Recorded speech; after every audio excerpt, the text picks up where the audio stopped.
The life of this Air Force pilot was saved by one of these three men. What is your name, please? My name is Glennis Gordon. My name is Glennis Gordon. My name is Glennis Gordon. Only one of these men is the real Glennis Gordon. The other two are imposters and will try to fool this panel. Tom Poston, Dina Merrill, Johnny Carson, and Peggy Cass on To Tell the Truth. And here sitting in for Bud Collier is the star of Play Your Hunch, Merv Griffin. Thank you, Johnny. Thank you, ladies and gentlemen. Thank you. That's very nice. Good evening to all of you. To Tell the Truth is brought to you by Salem Cigarettes. And may I say how nice it is to be back here with all of you again after my vacation. And may I thank Bud Collier for substituting for me for the past 50 weeks. With you when you... No, I didn't. When you rescued them. Johnny Carson. Thank you, Merv. Number 3, are you a lieutenant also, or did you just get a bad uniform? A little New York rain did it, I think. Is that your... what rank are you, sir? First lieutenant. First lieutenant. Number 2, is there a regular helicopter school? Yes, sir. Helicopter school is the next phase in pilot's training after receiving your wings. You can specialize in copters or go into fixed wing. I see. Number 1, what kind of jet was it that you saw crash? It was an F-89. F-89. Number 3, very quickly, point to 9 o'clock. Number 1, very quickly, point to 3 o'clock. Peggy Cass? Number 2, right away, point to 12 o'clock.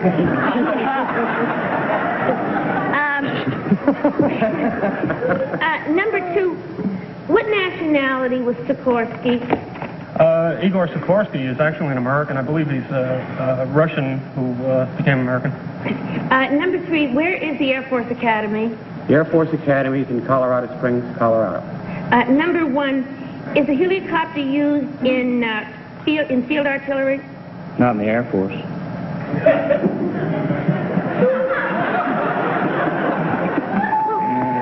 There's the voting bell. Sound it's time now to vote. So, without consultation, mark your ballots and select number 1, number 2, or number 3. Tough one, all right. Come on, panel, mark those ballots. All done? All right, Tom Poston, for whom did you vote? I think we got a tough one this time, Merv. I voted for number 1, because all of the answers seem to me to be good ones. The boys, as usual, are very beautifully briefed again. I forget the name of the guy that does that for a good time, but number 1 had a trace of an accent that seemed familiar to me, and don't ask me what that means. Oh, I won't ask you. A lot of flyers spoke like that. That's what I'm trying to say. Dina, for whom did you vote? I voted for number 2, Merv, because of something he said very quickly. He said fixed wing, and it sounded terribly authentic to me. Johnny Carson? Well, all the gentlemen seemed very well informed. Tom is a former flyer. I voted for 1. I voted, before Tom put his thing up. I want to be honest about it. And Peggy? I think number 1. Well, I don't know anything about flying, so I voted for number 3. Now, don't forget, of course, the team of challengers get $250 for every incorrect vote, and the votes are all in. The minds are definitely made up. And I would like to formally introduce, if I may, right now, the man who was the pilot of that burning jet. He is in our audience, Air Force Captain Clyde Falls. Captain, would you come up, please?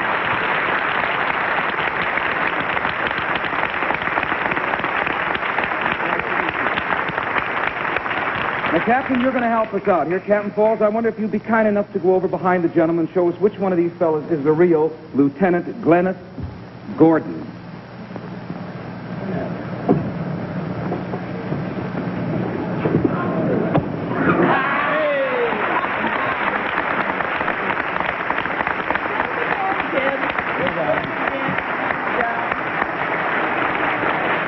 Well, Captain, I guess you're pretty happy that Lieutenant Gordon was around that night. Well, you're right, Merv. I had good reason to be glad that Glenn was around. Of course, we're always glad that these boys in the fire suppression units of our air rescue service are around at the bases, and I had very good reason that night to be glad that Glenn was around.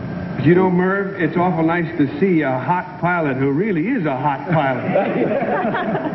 Well, we're very proud to have you both here tonight. Excellent representatives of a fine Air Force. And thank you, Captain Falls, very much. Thank you very much.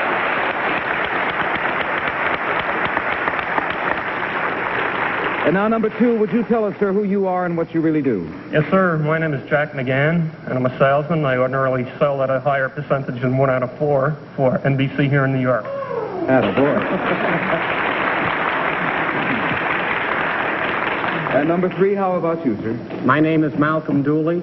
I'm a stockbroker in the Time and Life Building branch of Merrill Lynch, Pierce, Fenner, and Smith.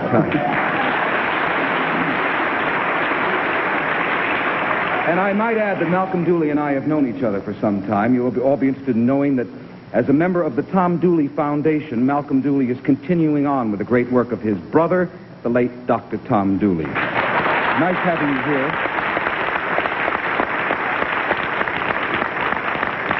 Now, there have been a total of 2 incorrect votes for the total sum of $500 from Salem. Our thanks and good luck. And gentlemen, on the way out, there's a carton of Salems for each one of you. Thank you so much and good evening. Thank you.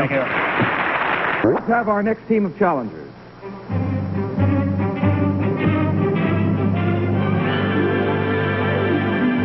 What is your name, please? My name is Betty Chadwick. My name is Betty Chadwick. My name is Betty Chadwick. Panel, please listen while I read this affidavit. I, Betty Chadwick, am, as far as I know, the only full-time television news cameraman in the business. The equipment I use weighs almost as much as I do. I have a police radio monitor in my home, which helps me in covering local events such as floods, mine disasters, and bootleg raids. I also covered the Indianapolis 500 auto race, the Miss America pageant, both 1960 political conventions, and the last presidential inauguration. Much of my film appears on coast-to-coast television news broadcasts. Signed, Betty Chadwick. Get in touch with Game Show Network. Log on to our website and play our games or email us your questions and comments. It's www.gameshownetwork.com. Game Show Network.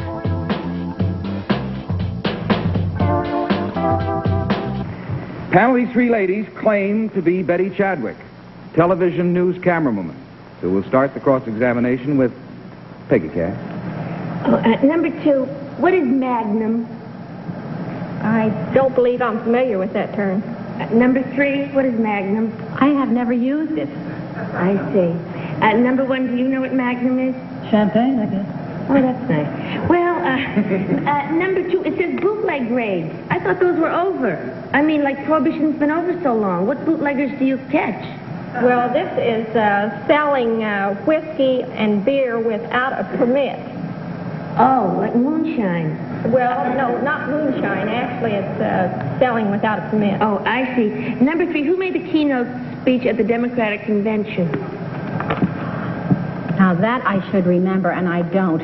I'm so very busy doing my own work that I don't pay too much attention to. Number 1, do you usually wear those little suits when you go out to take your pictures? Certainly do.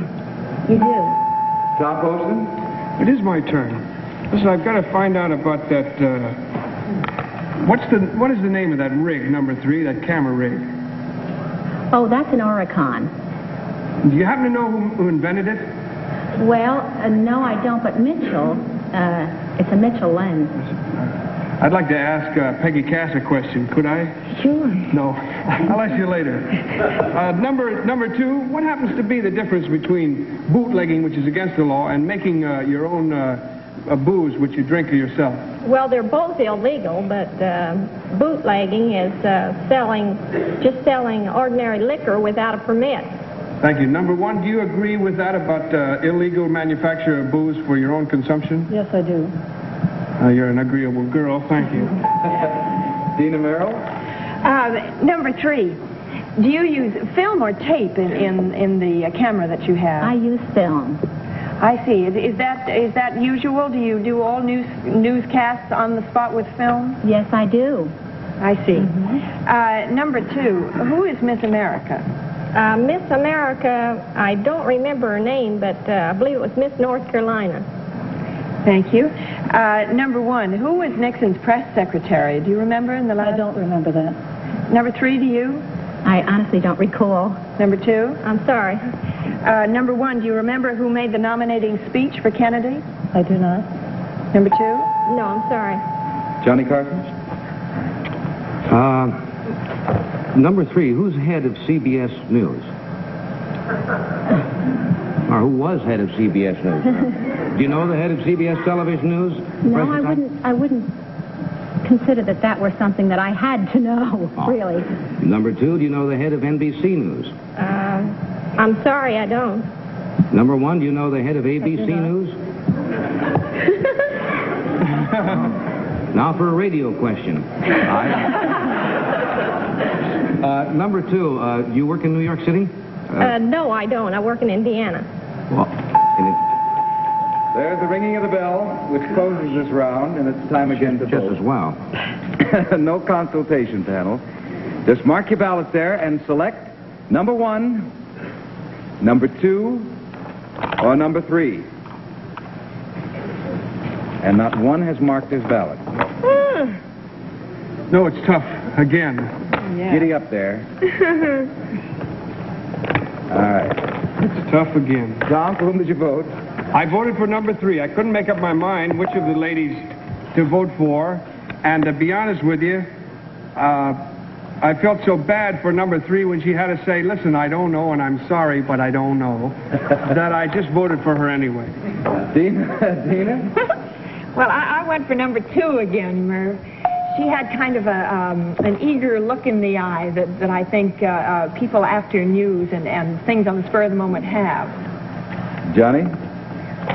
This is very tough tonight. Yeah. I voted for number 3. I like green suits, but she didn't know who the head of CBS News is, and they weren't sure for a while, so I guess for number 3. Peggy Cass?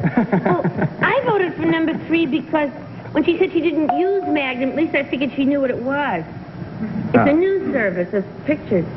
All right, and the votes are all in, and your minds are made up, I can tell. Now we'll see which one of these 3 ladies is the real television news camera woman. So will the real Betty Chadwick please stand? Oh.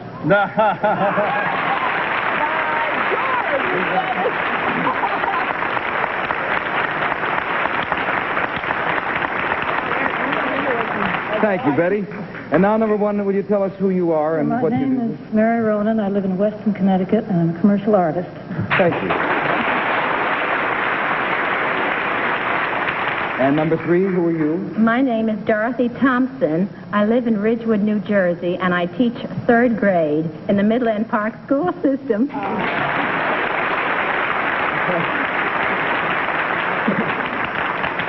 Well, there have been 3 incorrect votes, which means a nice total of $750 from Salem. Thanks and good luck, and on your way out, ladies, a carton of Salem's for each of you. A nice spot. Thank you so much. Hey, here's a good question following that particular spot. Do you like to take pictures? Well, we're about to show you one of those scenes that just makes a camera bug for me, too. Now let's have our 3rd team of challengers.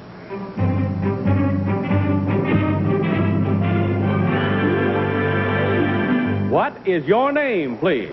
My name is Carlton Nash. My name is Carlton Nash. My name is Carlton Nash. Follow along, panel, if you will. I, Carlton Nash, sell dinosaur footprints. I own and operate Dinosaur Land, which consists of a park, a museum, and a quarry, which contains the largest known bed of dinosaur tracks in the world. More than 100 million years ago, this quarry was a watering place and breeding ground for these prehistoric monsters. Their footprints are clearly imprinted in some 50 layers of shale. So far, I have mined and sold several thousand dinosaur prints, varying from 2 to 23 inches in length. People use them in terraces and fireplaces, and also as paperweights or just conversation pieces.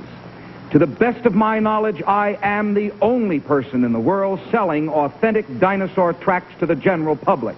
Signed, Carlton Nash.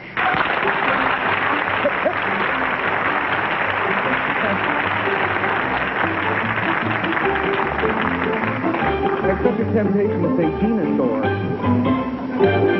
All right, these three gentlemen all claim to be Carlton Nash, who sells dinosaur footprints. And panel, to help you in your questioning, you've seen the rather large dinosaur footprint here on the floor, and I have here a little teeny tiny one from a not-too-well dinosaur, which I'll pass along to Peggy Cash, and you can examine it as you question. We'll start this round with Johnny Carson. Number 2, are you the fellow who called me on the phone the other night and asked me if I wanted to buy a set of dinosaur footprints? I get all kinds of calls.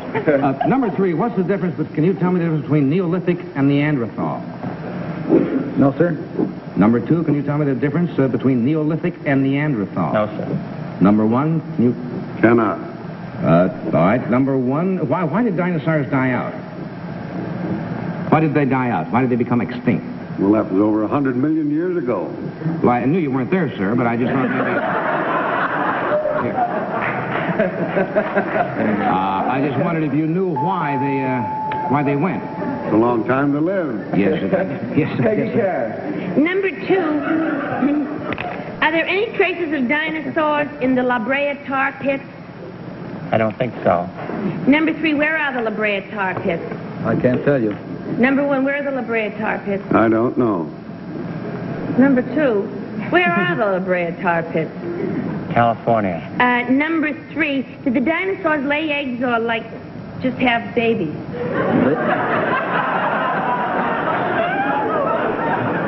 They laid eggs. They laid eggs? They laid eggs. Number 1, were they smooth or furry? Not the eggs, the dinosaurs. Very smooth. They were smooth. Tom Poston. Thank you. Number 2, did dinosaurs have, like, fingerprints? I don't think so. Then it'd be hard to tell a crooked dinosaur. I guess you wouldn't be able to catch him. Number 3, well, I lay eggs, too. Number 3, if these things are in 50 layers of shale, how do you know when you're coming to one and you don't want to crack it and break it when you're looking for them? Well, the shale is in layers from 1/4 of an inch thick to 4 inches thick, and you can see the layers. From above, you can see 50 layers? No, the way we found out there's 50 layers, we cut down through. How do we know there's 50 layers? We didn't. That's right. Well, we found out the name of the guy that's been briefing you. It's Wally Stone. I just want everybody... Is that right? No. Oh, it's not right. I'm sorry. Dina? Number 3, to continue with Tom's questions. So you cut the layers down, but then how do you see the footprint if it's a layer like this? Well, by peeling off the layers, you find them. You just keep peeling down till you come to a footprint. Really? Oh.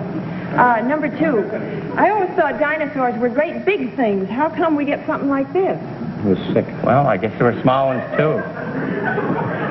You guess. You weren't there either 100 minutes ago. A long time ago. All right, there goes the bell, and the round is certainly over.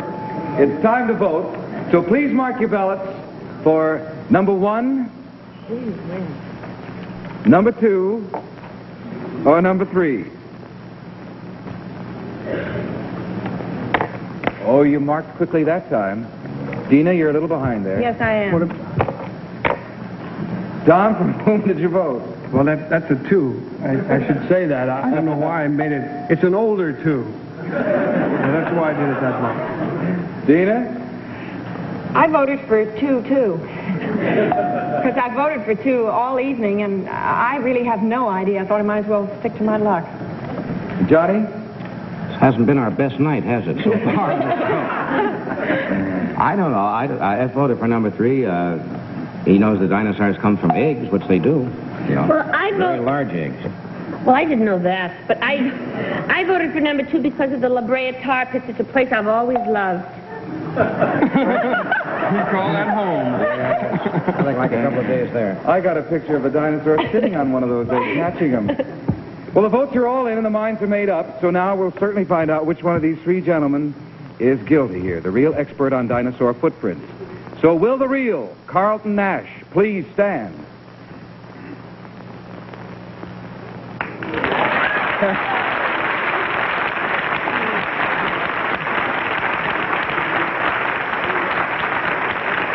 Yes, Tina. I'd like to know where Dinosaur Land is. Well, just keep the record straight. Carlton Nash's Dinosaur Land is in South Hadley, Massachusetts.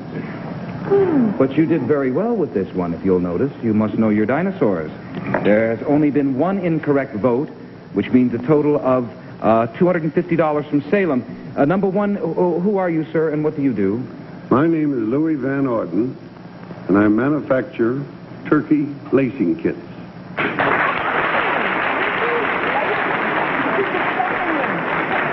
I hate to ask the obvious question, sir, but what is a turkey lacing kit? You have to stuff a bird. Yes.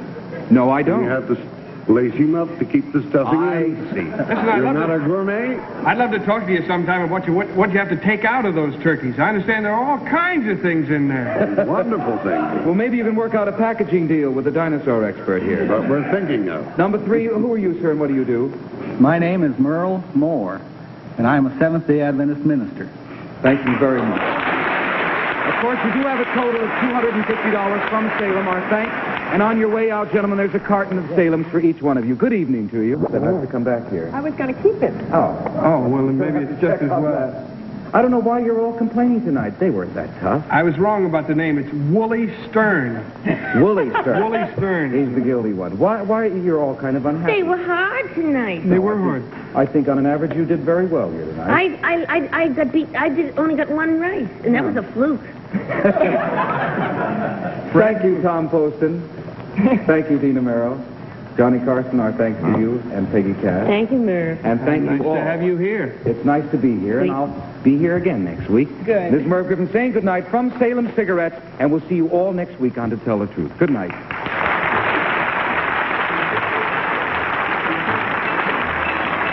To Tell the Truth is a Mark Goodson, Bill Codman production.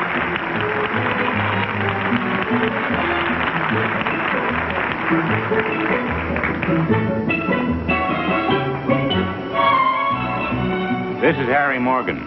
Confucius said harmony begins in the household. Of course, he was never a guest of Pete and Gladys.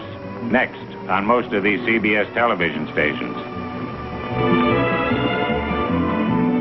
To Tell the Truth has been brought to you tonight by Salem, the cigarette that refreshes your taste. Johnny Olson saying goodnight for To Tell the Truth. This program was pre-recorded.